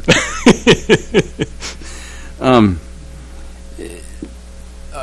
it may not actually be you; it may be the other two. Is the applicant comfortable? Not comfortable. Is the applicant willing to move forward tonight with if we make a motion that, and I think I figured this out how to do it, complies with what they want, what city staff would like? Okay, I won't know what. Why don't you repeat that for me one more time? Make sure I understand the question. Yeah. No, because I'm going to revise it. Yeah, I'll give you a draft motion of what I'm talking about. If we come up with a motion that does not address any part of Section 31, are you willing to accept that? I think so, yeah. Okay, I got it. Like I said, I think really at this point I just wanted to hope that the commission would not make that a requirement that we follow what staff's recommendation currently is, and let us work through the nitty-gritty as we proceed with final design. Okay. Any other That makes questions sense. for the applicant? Yeah. I mean, the way I look at it is I figured that, we do the formal motion the way it is, and that the city and the developer and the consultant come together and come up with a plan. This, from what I understand, this is not the only option, right? That's what the applicant said. I don't think we've given Mr. Wade an opportunity to speak. Okay, sorry. You go ahead. We'll get to that, but You go ahead. I don't want to get too far down the road before we've heard both sides Okay. of the coin, I guess you say. So with that, do you have any comment? I do. I don't. Yeah, I don't want to forget about the standard staff report that we give at the end of the public hearing, both Ian and Shane. I think that two concerns that staff have, and so the reason the recommendations are outlined on the engineering staff report. Yeah, again, Shane, correct me if I'm wrong. There are certain notes on the preliminary plat dealing with stormwater detention. We do not believe that those notes should remain on the plat, okay, in their current form. So either a revision to those notes, because they specifically reference that, basically that there would be no detention provided. Okay. So for everybody, so you're looking, I think what they're mentioning is these comments here on the plat. Yeah, and so the plat is shown up on the screen. It is oriented so that north is to the top, but those notes that are on the be the left-hand side of the plat when you're looking at it. Yeah. So that, and then also we don't want to imply that there's any forgiveness or any kind of variance from the requirements of Chapter 31 that are being approved within this process. And so one potential route would be to motion for approval of the plat subject to removal of that entire block, basically deletion of it, and or possibly both, assurance of compliance at Chapter 31. Okay. And Paul, I think we're going to drag you back up here like we did the last time. Not now. I'm going to let Shane go first, Paul. But like the last applicant, we're going to say, do you agree to what all of this is before we're done, since there are changes around? I think that's the right way of doing it. So, Shane, I think we have to give you an opportunity. So, please. I'll go ahead and first kind of go through my staff report, if that is what your desire would be at this point. Yes, please. In regard to the improvements, let me get the other ones out of the way other than the stormwater first. As we'd indicated, the sewer is in the area and it could be extended as indicated on the preliminary plat. The access from the street, parking is proposed to be allowed on the east side of Sardonyx Drive. It's proposed as a 33-foot back-to-back roadway, and in that width is allowed by the subdivision code in terms of parking allowed on one side of the street. The number of units for this subdivision are such that there's not a traffic study required for the proposal. Sidewalks proposed along the east side of Sardonyx. Facilities are in the vicinity for all the utilities and can be extended as Paul had indicated. Streetlights and fire hydrants are also proposed as indicated. In regard to the stormwater, I guess let me just go ahead and kind of go over my staff report to begin with, and then I might add a few items in terms of just some comments. First off, as far as from what we could determine, and again, this is a preliminary plat, so in terms of what we require as far as calculations up front and that kind of thing, it's fairly minimal. So, but from what Paul has kind of provided and what we've kind of looked at as far as based upon some of his information that he's provided, it appears that there's about 2/3 of the impervious area, and I'm going to say that the impervious area is the street, driveways, the roof areas and that kind of thing. So about 2/3, it looks like, plus or minus, would be routed to the west. Of course, the street drainage, which is an important part of that, is routed to the west, and that would all end up into the detention basin for the diamonds, as Paul had indicated, with what he's also added as far as the berm and the drainage channels there to the west. So that would leave about 1/3 left, possibly, to go to the east. Again, depending upon whether front gutter drains would be tied to the street or not. Typically on, ridge roads, if it may be easier to take them to the back, to the to the east. If the grades are such, depending on the house size, then they could go to the roadway. But anyway, at that point, then we kind of just based upon his 4,000 square foot impervious area per lot, we kind of looked 17 homes on the east side, 18 homes on the west side. So about an acre and a half is what we kind of came up with in regard to the area that would go to the east as far as those homes. At that point, then, I guess we kind of went ahead and figured just a rough idea of what a stormwater quality volume would be. Not really looking at quantity detention, just at this point the stormwater quality volume, and that was roughly around 6,700. And again, it was very quick. It may change depending upon what's determined as far as the driveways that would go to the street or whatever. About 2.8 acres, that would include the street, 18 homes, that would go to the west, approximately double from what we could come up with. So at that point, then, that would kind of figure as far as what we roughly figured is about twice as much, again, which makes sense, about 12,200 cubic feet of stormwater quality volume. Again, I didn't figure any detention. According to Paul's, drainage area, it doesn't look like that there's a lot based on that east side. Again, that could be, we could, discuss the numbers and come up with a little difference here and there. It's an estimate. And again, all this is kind of more for final design, and again, we're just kind of estimating at this point as quickly as we could. But I guess at this point, what we are concerned, I think, with is that there are two homes down there. We looked at that just a little bit. I believe they're lot 110. There is a riprap channel that starts out. It looks like the homeowners have tried to address erosion in the channel, and it looks like that there may have been a pipe put in. None of that, as far as I know, was done in conjunction with the initial home construction. Maybe the property owners added that afterwards, and I don't know if they had any erosion issues or that kind of thing, or establishment of the property. But nevertheless, we haven't, as far as I know, I did check with Don. I don't know that we've had any continual complaints after the initial construction of those homes. But nevertheless, we need to be cognizant of the downstream condition of that.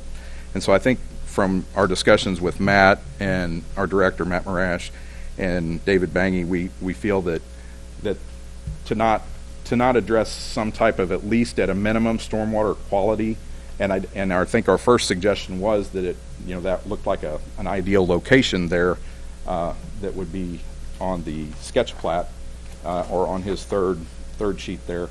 There was an old pond there at one time. That would be one option. I think our city engineer looked at maybe just very, very quickly some other option there on the backside of the existing 24, the proposal on the east side, as to there might be other options in terms of trying to deal with that. But at this point, I believe that we really feel that there needs to be some type of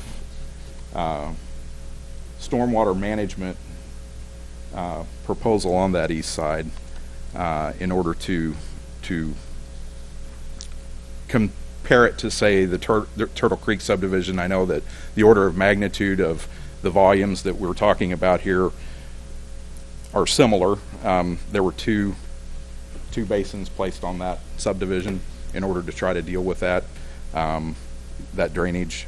So I certainly think that this is something that could be worked out in regard to the final design. Again, it's preliminary, so we're just looking and seeing that there really when 2/3 of the drainage goes one way and 1/3 goes the other way, without doing anything here to address those 17 homes, we feel like there really ought to be some type of stormwater management done in some fashion there. So at this point, that's why I added the provisions as per our director to the approval of this so that we could then move on and then get into the details so that we can actually take a look at it, discuss those items with the pond was, at this point, looked like an ideal location, again, realizing it is on someone else's property. So but we feel like that there may be some other opportunities within the backside of that, according to our city engineer. But at this point, we would recommend approval, subject to some BMP detention type solution on that east side of the subdivision or the watershed. So. Okay. Any questions for Shane from the commission members? Would that, if there was a detention basin added in that,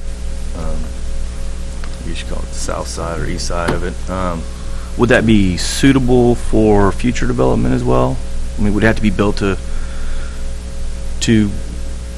because there's maybe another street added and there's multiple lots, and would that have to be built to the size to accommodate future development? If it was down below, it could be, I would assume, expanded to address the remainder of what might be proposed, say, on the sketch plat. If it's done in the back portion of what's proposed with this extension of the development up on the hill, then it would be just strictly to address this portion of the development at this time.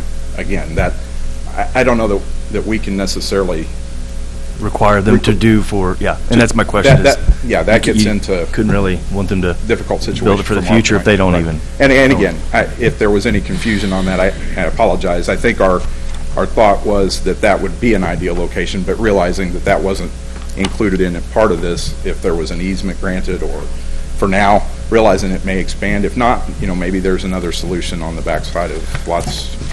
So this motion that 19 through 35. This motion that's in front of us would just basically be that the stormwater would be addressed, whether it be on the west side or the east side. We feel like that it needs to be done on both. We also realize that this is a preliminary, so in terms of detail, on the other side, on the west side, there's no detail provided at this point in time on what's going to happen with that environment potential. Okay, and then also you'd mentioned the stormwater detention notes. Was that something that, right, is that something that this would accommodate as far as that goes? Well, the notes that are on the plat, we believe are in conflict with Chapter 31 and need to be removed. So would that provision, stormwater requirements outlined in Chapter 31 of City Code, would that take care of that, those notes, by removing them? No. So two parts. One, to remove the notes from the plat, because at the end of the day, if approved by planning and zoning, that plat would become a record document basically with the city. And with those notes on it being in conflict with Chapter 31 would be a problem. And then the other part is to basically just reiterate, ensure that Chapter 31 requirements still apply, whatever they end up, however they determined to accommodate those requirements. In other words, basically reiterating that the Planning and Zoning Commission is not trying to deviate from those, just stating that Chapter 31 still has to be adhered to. I believe with those two conditions, Shane, do you think that those two would accommodate our concerns as far as the preliminary plat goes? Okay, I'll ask the commission members if there's any questions for, I believe, Shane at this point. Please. Shane, who owns and maintains the detention basin on the west side of Sardonyx? Yes. Okay, I wasn't sure how those are set up. So eventually, then, the city would own and maintain one. If there was one constructed on the east side, it would also be theirs. Is that a fair assumption? Yes, and I would qualify that and say, in this instance, seeing it that there's another property owner here, and that potentially there's something. The problem we run into with just easement is that it becomes difficult to, if it's on on a lot, that then if it's real property, the city can maintain that. Right, I understand. If it's an easement, we can maintain that, but there's a lot of other things that can be done to that. Right, I understand. So, yeah, you would not want it in the form of an easement. You'd want it in the form of a property transfer. Right. But again, if this was going to be expanded down below, I think we could entertain that thought, because we wouldn't want to box that in now if there was going to be future development, if it was down below, or if it was on the backside of the properties, then maybe it has to be something that would be in these. There's a sanitary sewer that runs all the way along the backside of those properties. So there's already some city interest in that area already. So depending upon, I can't speak for our director, but I understand. Yeah, I'm just trying to. We do have some options. I'm here. spitballing there. Is all I'm doing. Yeah. Any other questions for Shane at this point from the commission members? I might make two comments, Shane. One is, my question would be is if Mr. Pringer currently owned this piece of property and Mr. Shephers is his neighbor and doesn't want anything to happen, one is you got to think our mindset of, what would be required, because Mr. Shephers says, I'm not involved in this development and I don't want anybody to touch my property, plain and simple. So that's one of the things I'm toying with my mind is, then the developer and the consultant would have to figure out how to maybe mitigate this some other way. Well, and in for instance, Turtle Creek, there were 2 areas that were dedicated to the city for use of stormwater. Again, there may be a little bit more number of lots out there than what's proposed here in terms of, but. Well, I lost my train of thought. I had one more for you, but I guess it wasn't that important. So with that, any other questions of Shane from the commission members at this point? Ian, I don't believe you had an opportunity to give us a staff report. Is that correct? Do you need to give us any more information? No. You good? Okay, so I'll ask the commission members one more time. Any questions for city staff? I think our next thing is we were going to bring, yes, sir. I have a question probably for Eric. Eric, you expressed a concern about that note, and we've said that this is a preliminary plat and it can be changed. Your concern is that becomes a record document. It's not recorded.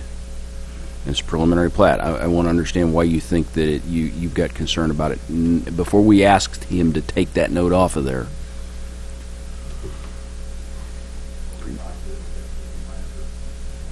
Yeah, why? I'm just wanting to make sure, because it's not a legal document. It is a legal document. It is a document approved by the Planning and Zoning Commission. Okay, that's what I'm asking you to explain to me. Yep. Because I'm used to recorded documents being legal documents. I think if there was some part of this plat that city staff identified as not being in compliance with normal city code, that would be flushed out and either addressed with the consultant beforehand or listed as a condition for, a recommended condition for approval to the Planning and Zoning Commission at this hearing. No matter what it might be. And so this is what basically we're fleshing out, is that note on the document is out of sync with city code requirements, and so needs to either be amended or, quite frankly, within a public hearing or a hearing session, is probably easier to remove and address prior to the final plat submittal. I'm not comfortable with any of this. Would that last part of the form of the motion, water requirements outlined in Chapter 31 of City Code, take care of the notes?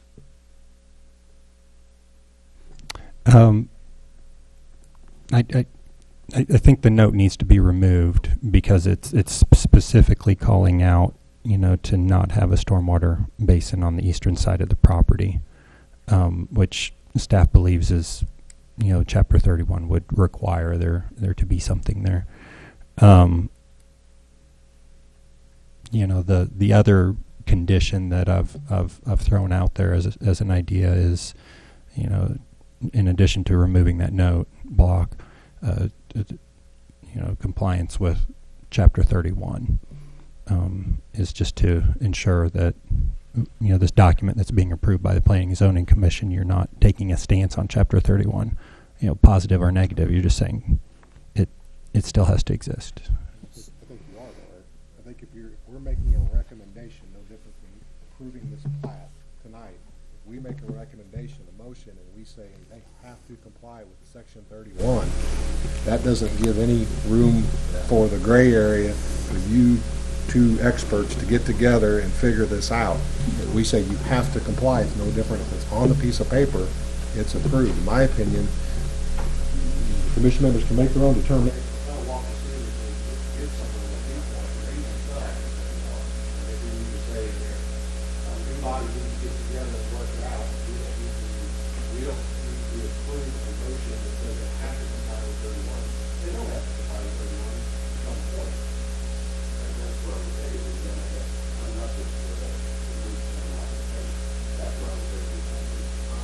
I would concur with city staff, in my opinion, had worn that hat. I'm not fully blessed with what it is, but I do think that from this perspective, looking at the law, doesn't say we're doing anything like this, doing all of it, but if we approve it, ultimately, the consultant and the applicant, wait for staff to city staff and say, if you want the commission to approve that right now, we solve it, and especially we talk about it. I really think sidestep the whole issue with the existing issue.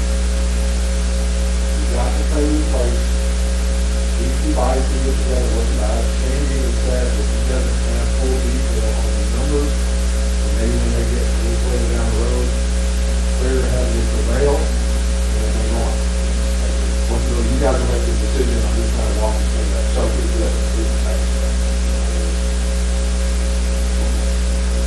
I think we can take off. That's kind of why I looked early on. That's what I got. We can get a discussion with that when we close this up. Okay. Where we are at with city staff and spoke, we've asked, I'm going to ask the applicant or the consultant to come back up. Please take it brief. I think you understand approximately where we are at this point. We would wholeheartedly agree on taking the note off the plat. And I think compliance with Chapter 31 is assumed by approval of the plat, that there's no need for additional verbiage to state that. We're not asking for a variance to Chapter 31. Any questions for the applicant?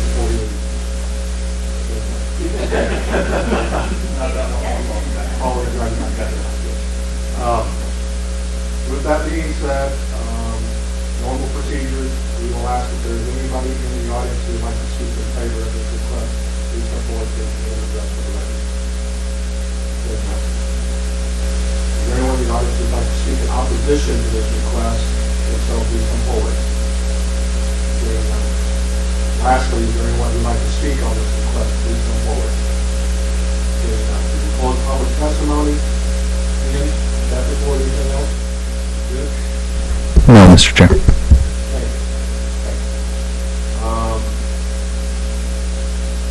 Last time, Commissioner, had a question of staff. Next, we will entertain a motion. I do believe we have someone that can take that one. Please. I would make a motion that we approve the Pringer Ridge preliminary plat and associated sketch plat subject to comments and technical corrections of the Planning and Engineering Division and subject to the notes being removed with regard to stormwater detention and stormwater quality from the preliminary plat. I'll second that motion. Motion and a second. Is there any discussion? Okay. All those in favor? Aye. Aye. All those opposed? Motion carries 7-0. Again, this will be for the city council, correct? Yes. Okay. No. No. No. Preliminary plat. No. Preliminary plats do not go to the city council. Preliminary plats are an item for review by the Planning and Zoning Commission, and final plats will go to the city council. We consulted with the applicant. Help me out here, Ian. I believe that they were planning to come back within a month or two with final plat documents. Yes.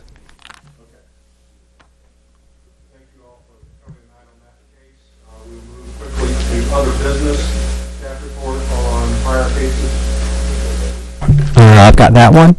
3 cases on the list. First, property at 105 JC Drive, which was successfully rezoned from an M2 category to a C1 category. That's located on just north of Industrial Drive and just east of Highway 179. So City Council did approve that rezoning proposal. The second one was a special exception permit at 500 East Miller Street, literally just about 2 blocks from City Hall here, for a short-term rental, and that was approved by the City Council. And the third one was a PUD plan for 2 residential duplexes located at 3410 Sherman's Hollow. That item was originally denied by the City Council, was brought up for reconsideration, and upon reconsideration was approved by the City Council. And that's all I've got.